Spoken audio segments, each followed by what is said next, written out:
If you want to build a personal brand on LinkedIn that brings in clients weekly, this is a video you definitely don't want to miss. Let's go! First of all, the mistakes that you want to avoid, please don't be part of an engagement pad, which is basically a group of people engaging in each other's posts so they can get more views and be in the LinkedIn news. Someone even asked me a couple of months ago whether I was part of an engagement pad, and I was like, seriously, do I look like somebody who is part of one? Look at me.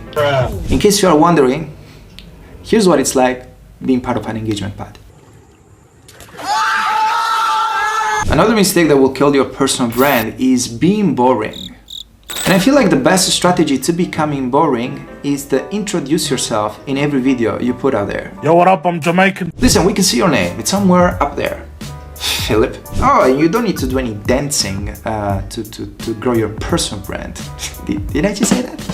TikTokers are like, but Johnny, I love to dance, man, and I got moves. Please, if you got moves, go for it, chico or chica.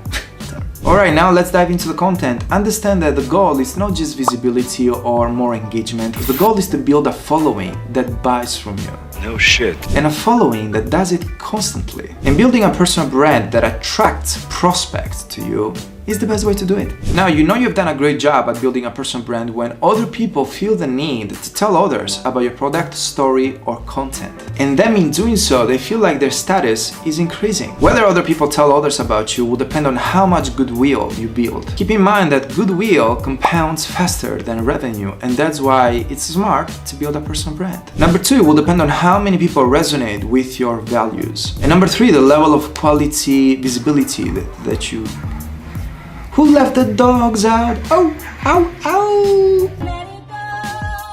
Let it go. Here's a very smart question. What are 2 to 3 words that you want people to associate you with? Be so clear in your messaging that people will use those words to describe your brand when you're not in the room. Can you guess? I am the content that converts guy. Here are a couple of other questions that can help you become very good at this. 1. What identity are you reinforcing in people when they even think of buying your product? Number 2, how is your brand strategized to quickly build trust? For example, if somebody found you on LinkedIn and they decided to look at your work, how long will it take for them to actually start trusting you? And last but not least, how can you leverage your strengths to completely separate yourself from the crowd? You don't want to leverage your weaknesses.